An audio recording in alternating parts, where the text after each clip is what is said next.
Welcome to Going Underground with me, Afshin Ratansi. Every Monday, Wednesday and Saturday, we're bringing you the stories that really matter in the United Kingdom. For those of you wishing to question more. In today's show, watch your feet. You could be jailed for standing in the wrong place.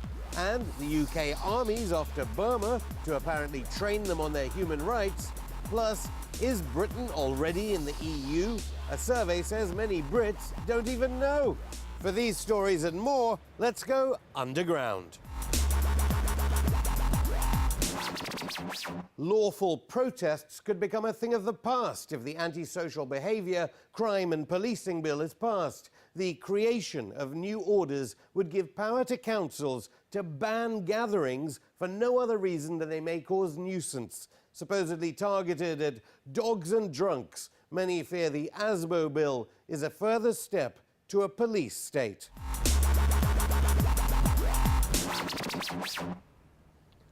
With me is Kerry-Ann Mendoza of the Scriptonite Daily blog. Kerry-Ann, welcome to Going Underground. Thanks for having me on. A lot of criticism of the old Labour Party ASBO system brought under Tony Blair. At last there's a reform. I don't think anyone is going to be sad to see ASBOs go. And they've been abused. Most famously, they're actually being used against homeless people, particularly in Manchester. Manchester Council using them to criminalise homeless people for begging. Could end up with jail sentences. They've also stopped soup kitchens from delivering food to the homeless. Although the Labour Party would always say they were meant to stop antisocial behaviour, people, families not being able to walk through the park. Absolutely. I mean, in the same way as when ASBOs were brought in, you have people like myself and civil liberties campaigners warning of the dangers between blurring the lines between what's annoying behaviour and what's criminal behaviour. It's already been open to abuse. If we were going to see any change, we'd like to see those laws revoked. What we're actually seeing is those laws ramped up, the legal tests for them and the wording becoming yet even more ambiguous. In this new bill that's going through through Parliament. So the first acronym, I don't know whether they're cloaking all these things in these acronyms. Several acronyms, you have to get your head around with this. But maybe that's why journalists aren't covering this story. I think so, it's just too complicated. IPNA, what's that? It's an injunction to prevent nuisance and annoyance, and this is the replacement for the ASBO. The important distinctions are an ASBO. The test for it means that actual harm or distress must have been proven to have taken place.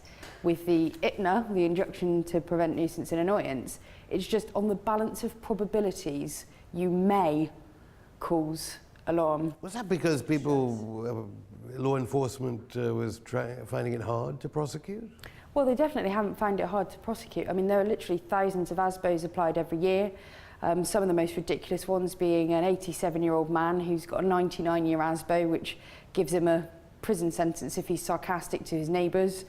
That's on the record. Yeah, the government would say these are outliers. In the main, they were protecting green spaces for families to go to, what's it called, dogs, drunks. Oh no, that's the next one we're going to talk about. But certainly on the IPNA, jail time for anyone over 14.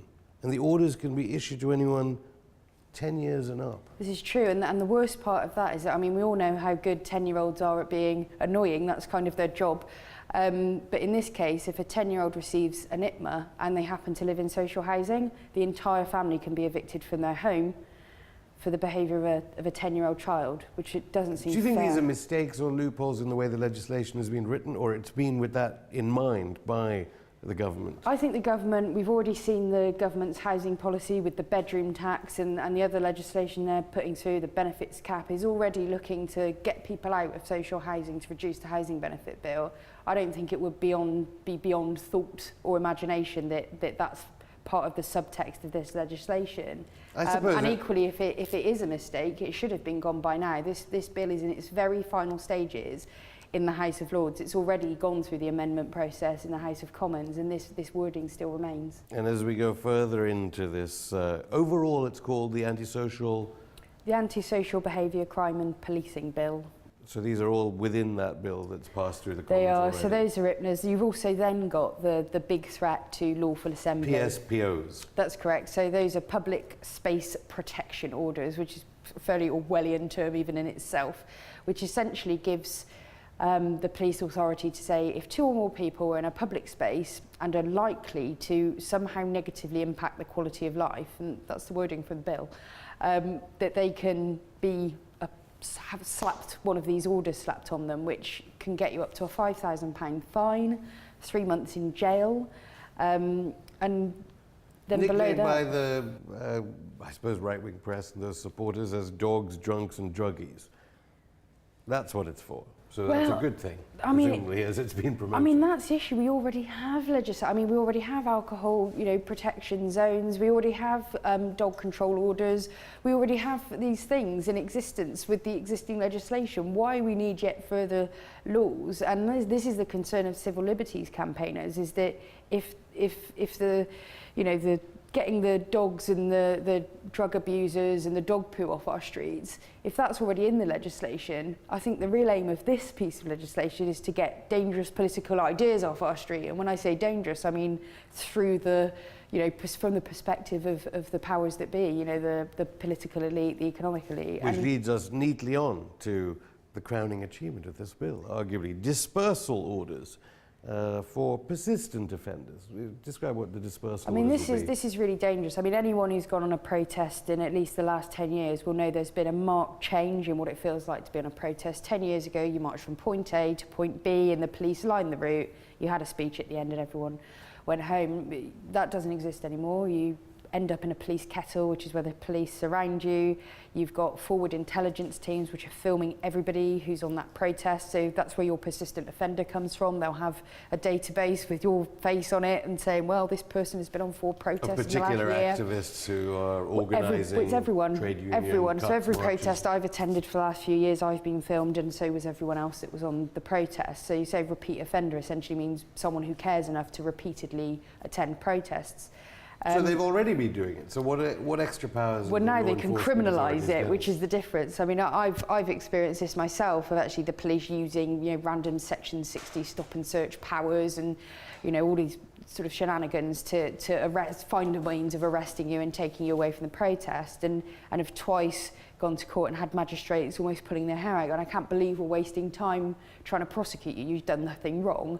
And have been released. What this legislation would do is actually then put the courts in the position where they have less discretion, because all that happens is the police say that you impacted the quality of life in the area. It's a very weak test to call someone a criminal for and have such a £5,000 on the spot fine. So this isn't even going to a magistrate's court. And these are also persistent offenders, so if you protest every week outside a company it's not defined, so persistent offender is not defined. And what is a persistent offender anyway in the context of protest? I mean, what you've essentially got is a passionate citizen. So who would have written, there's a lot of newspeak, as it were, just and convenient, and the Lords are trying to get it amended to necessary and proportionate. And you already mentioned before, balance of probabilities is what Cameron wants.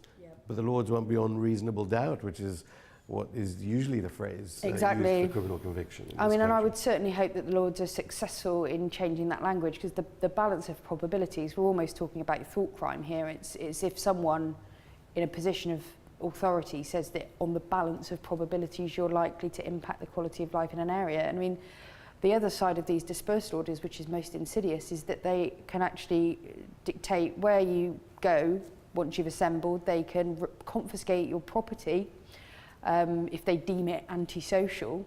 So what, repossession of council houses for people who've been demonstrating against absolutely, National remove Health your placards. What about my mobile phone if I'm using that to communicate with people to organise the protest? All of this is not defined. You've also then got, they basically can then ban you from a locality for up to 3 years. And they haven't even properly defined locality. So does it mean, a town centre? Does it mean a city? Does it mean a county? Does it mean the country? And just finally, I mean, obviously Script tonight may be covering it. What do you think is the reason why the mainstream aren't covering the story? I really am concerned, particularly with the BBC, which is our public broadcaster in the UK. We expect, as we pay for that public broadcaster. We have a higher test of, you know, its credibility and its integrity on these matters. And right now the BBC is completely failing. I mean, our interpretation is that the BBC Trust, the chairman is now a guy called Lord Chris Patten, who is a Conservative peer, and it's the BBC Trust which dictates the editorial content of the BBC, and Lord Patten has 13 other jobs beside chairman of the BBC and actually receives more money from 2 advisory roles for BP and EDF Energy than he does for his time at... Well, he doesn't want people demonstrating outside the BBC, obviously, if he's backing the plans. Carrie-Anne Mendoza of the Scriptonite Daily blog, thank you for going underground. While the changes to ASBO laws are threatening to restrict freedom of speech, we can't help but notice that the practice of slapping behaviour orders onto unruly youths has been somewhat flawed. At number 5 in our countdown, we have an unborn baby threatened with an ASBO by bungling police. Charlotte Childs was 36 weeks pregnant with her first child when she was sent a letter.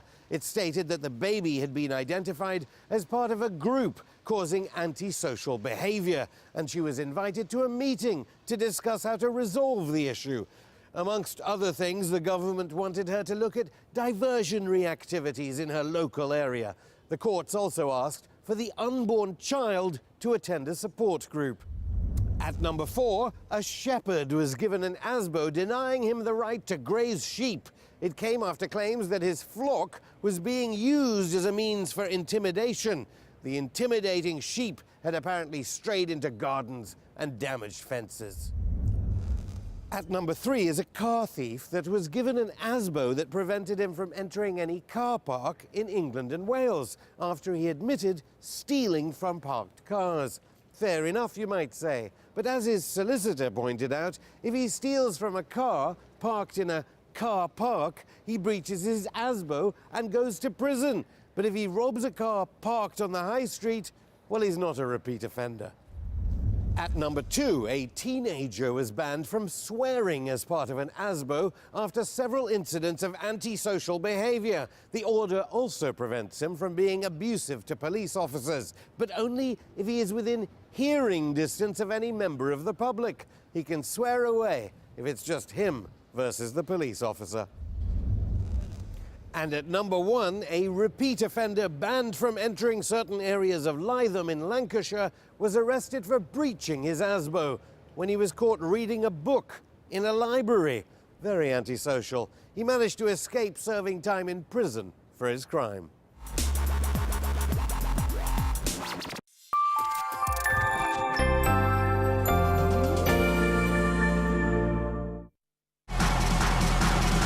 Let's go!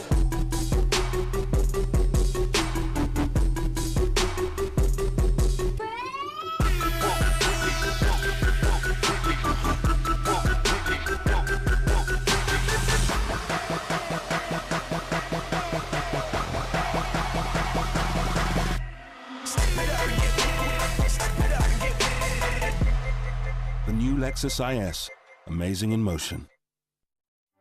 Today, girls as young as 8 face the worst day of their lives, their wedding day. Mary was forced out of school to marry a man more than twice her age. She can't guess what abuse lies ahead. Aged 12, Yasmin was married and pregnant. She miscarried 3 times, her fragile body permanently damaged. You can help stop this by sponsoring a girl with Plan UK today. You can help build safer communities that value girls, that keep girls out of child marriage and in school.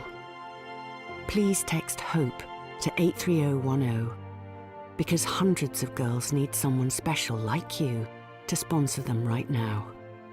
Your sponsorship can mean a young girl can get an education, have access to clean water, healthcare, all the things that give her strength and hope. You'll see what a difference you make to her and her friends.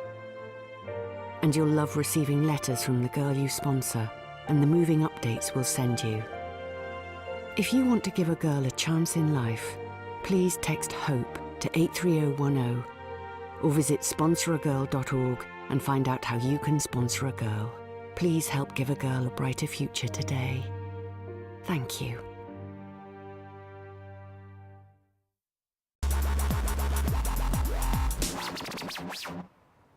The British Army of the 21st century has been implicated in illegal prisons and involvement in rendition. So sure, it makes sense that in January it's set to train 30 high-ranking officers from the Burmese army on human rights and accountability. The British government recently turned down a Freedom of Information request by Burma Campaign UK for details about the training course, citing commercial confidentiality. But the online course prospectus doesn't mention human rights at all. It does, however, include lessons on the art and science of war, crisis management, and challenges to state sovereignty. So maybe Britain has other reasons for wanting to rebuild ties with Myanmar, a former British colony whose army has been attacking ethnic minorities and has been accused of war crimes. With me is Mark Farmaner from the Burma Campaign UK. Mark, welcome to Going Underground. Why is Britain so suddenly interested in getting in with the Myanmar or Burmese junta? Well, our suspicion is that it's business interests that are driving the foreign policy with regard to Burma now, rather than human rights. It's a complete policy U-turn from the old position of Britain being one of the leading countries promoting human rights in Burma. Are you surprised by how quickly the Conservative government has turned? Because I understand they loved Burma Campaign UK, your organisation, just a few months ago, and now they're not taking your calls? Or? It has been a real shock to see how dramatically the government has changed its policy. When they were in opposition, staff from Burma Campaign were invited to speak at the Conservative Party conference and received standing ovations. We were saying then that there needed to be accountability for war crimes and crimes against humanity, which they were supporting. We were supporting targeted economic sanctions. But very soon after coming into government, the policy started to shift to becoming much, much softer. We saw a stronger focus on trade interests and a reduction in talking about human rights interests. And on his first visit to Burma, Foreign Secretary William Hague said, we're going to judge them on their actions, not their words. But since then, he's done the exact opposite. So Britain supported the lifting of sanctions despite none of the benchmarks on human rights having been met that had originally been said had to be met before sanctions could be lifted. And now we've just seen that they've reorganised their website and how they list their priorities, and top priority listed is business and trade interests. Bottom out of 6 is the promotion of human rights. So it's there now on their own website, in their own words, where their real priorities are. But I'm pretty sure William Hague would make the argument that if Sandhurst is training the Burmese military, they'll be training them in proper warfare. The issue is that if you're a soldier, and they're going to be just training officers here, not the senior commanders, not the politicians, not the head of the military. If you're in the Burmese army and you go on this training course and you come back to Burma and your political and military masters say, go into the jungle there and start bombing that civilian village, that's what they're going to do. That's what they've been doing for decades. It's unlikely that we're going to be training them to disobey orders from their commanders. But the reputation of Sandhurst, Britain's premier academy, they wouldn't be influenced by what they... Well, we don't know where the officers and which organisation is going to be providing all of the training. But I mean, I think Sandhurst has also been training people from dictatorships and authoritarian regimes all around the world who've gone on, like from Syria, for example, Bahrain and other countries where the army is involved in human rights abuses. The officers were trained at Sandhurst. There's no guarantee that human rights will be respected just because someone was trained there. But this is an army that is still committing really serious human rights abuses. UN Special Rapporteur has reported since Thein Sein became president, since the reform process began, has reported mass use of rape and sexual violence, torture, deliberate targeting of civilian villages. I've been to these conflict zones myself. I visited several of them last year, crossing illegally into these conflict zones from neighbouring countries because the government of Burma won't allow people there. And I've interviewed people and I've heard the most horrific stories, some worse than I've heard in 15 years of working on Burma, that's happened since these so-called reforms have been taking place. So the Burmese army is continuing to commit these very serious human rights abuses. Training these soldiers in human rights is like trying to train sharks not to eat fish. It's just not going to be effective when you've still got a military and political masters who themselves are responsible for lots of human rights abuses and are still giving orders for human rights abuses to be committed. Well, if David Cameron doesn't really care about the 140,000 displaced Rohingya and all those other ethnic minorities being hurt and continually oppressed by the Burmese government, why were they ever for your campaign? Why did they ever take an interest in human rights in the first place? Didn't they realize that there were big resources in Myanmar, Burma? Well, it was a strange role reversal that we saw compared to the anti-apartheid campaign, which I was also involved in, when there you had a conservative government which was opposing sanctions against South Africa and opposing international pressure, and a Labour opposition which was then pushing for stronger sanctions. And then we had this complete reversal in roles where the Conservative Party was much stronger on Why do you think that issues. is? I think that there's people within the Conservative Party who genuinely believe in it. I think, partly also, the Conservative Party wanted to rebrand itself. You've seen that they also position themselves very positively on environmental issues, and they've been reversing those policies as well. So it's a mixture. I think as well, what we've seen is that ministers have to be very strong to resist the inertia that the civil servants within the Foreign Office try to put forward. They want to, I think most of them, they would freeze time probably around the Victorian era if they thought they could get away with it. So what are the rich pickings in Burma for British companies and British investors? Well, Burma has enormous natural resources, which has been something of a curse for the country because it's helped keep dictatorships afloat for decades. They've got oil and gas, huge reserves. They've got teak forests. They've got a huge reserves for hydroelectric generation.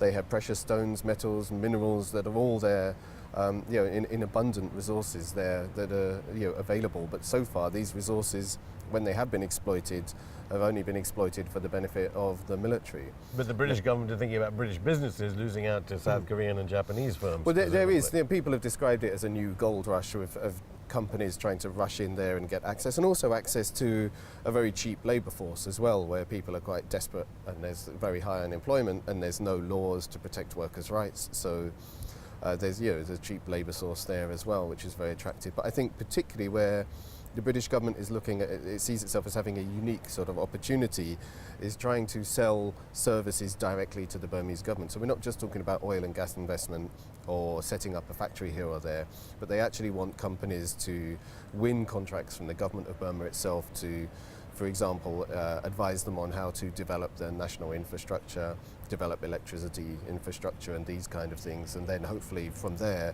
win more contracts with British companies to actually design, engineer and build that infrastructure as well. So this seems to be really where there's a strong focus from the British government, and because they therefore to win contracts like that they need the goodwill of the Burmese government. It might be why they're being particularly obsequious and silent on human rights abuses and have this policy of actually not criticising the government of Burma on human rights abuses anymore. Because they need that goodwill to win these business contracts. Mark Fominath, thank you very much. Thank you. We also spoke to Aung San Suu Kyi's biographer about the bigger picture behind the UK's re-engagement with Myanmar. He told us how Britain's decision to train the Burmese army could be part of a larger plan to build business links with the country by developing a relationship with senior military personnel. With me is Justin Wintle, the author of Perfect Hostage, a biography of Aung San Suu Kyi, and he's also a Southeast Asia historian. Welcome to Going Underground. Hi. Britain very interested in Myanmar at the moment. Why is the British government interested in sending troops there anyway? It's part of a larger picture of re-engagement with Myanmar, which through sanctions and other measures was really isolated from the outside world. And it's part of opening it up, it's part of re-engagement. And there's no doubt that, we do a good job, the army there. It's been for UK PLC, and it'll help business because obviously there's still strong connections between the business community, senior business community in Myanmar and the army. And if and it's only for very senior officers, this program, and if they're impressed by the British, they will tell their brothers who are doing the commerce, do business with But these then people. British weapons sanctions are remain in in place, place, so they're yes. going to train them how to use weapons that Britain isn't allowed to export You can to expect that Myanmar. from what I've gathered from my sources. That may loosen a little. I mean, remember, every single arms export from the UK has to have a license, and licenses aren't generally given easy. But the buzz is that a year or so down the line, there may be some weapons which will be licensed for export to Burma. Politically, it's too soon to do that.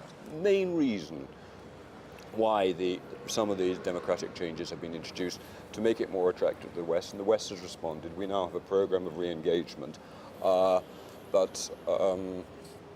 and Britain wants to muscle in there, just like Russia, just like China wants to hold its position there. America's moving in. Japan and South Korea, of course, have quietly been there for years and years and years and years. And it's a resource-rich country, and everybody wants a slice of the cake. Yeah. Sandhurst, which educated I don't know how many despots and dictators, are they the right people to educate Myanmar's Sandhurst has got a long military? history. What do you think Aung San Suu Kyi feels? Why Well, Britain? now, the What are story connections has here? got out that this was her request in some way. And as you know, Aung San Suu Kyi, the leader of the democratic movement in Myanmar, has given a lecture at Sandhurst. She has gone to Sandhurst, but then she's an army girl. Her father was the Bojok, the great leader who set up Burma, General Aung San, before he was assassinated. She was amongst the first generation of leadership in the Burmese army. She was very much the sort of darling of the army. When she was a kid, she said that she wanted to be a general when she grew up. Well, she hasn't become a general in the Burmese army. Perhaps by going to Sandhurst, she thinks she'll become a general in the British army. Because it's also more controversial because 140,000 odd ethnic Rohingya are on the move, displaced, and she's come under criticism for not talking publicly about it. And here is the British army training the very army that is being accused of committing the atrocity. Well, I think the idea, the training, and we don't really know what the contents, because although they have a standard, Cranfield University and Sandhurst have a kind of standard package, the contents are varied for each country that they go to. But secret intelligence training? There will, of course, be an intelligence component, not intelligence training so much as we probably want to know a bit more about the current state of affairs in the Burmese army. I can bet you bottom dollar that probably one of the Cranfield people is in some or other way a spook. Thank you very much, Justin Whittle, for going underground. Confused which politician makes more sense when it comes to their line on the UK staying within the European Union? Well, at least you know that we are part of it already. It turns out that a number of British voters are not too sure. The UK's Electoral Commission has found that some are blissfully unaware whether Britain is even in the European Union. As MPs are drafting proposals to be sent to voters for the 2017 referendum, they want the question changed. Instead of, do you think that the United Kingdom should be a member of the European Union, they say it should be, do you think that the UK should remain a member? The options available to voters in 2017 would be as simple as yes and no, so hopefully there will be no further confusion. Join us next time as we go underground to bring you the latest beneath the mainstream from around the UK. Don't forget, you can drop us a line on Twitter at underground_RT, like our page on Facebook, or email us goingunderground@rttv.co.uk. See you on Monday.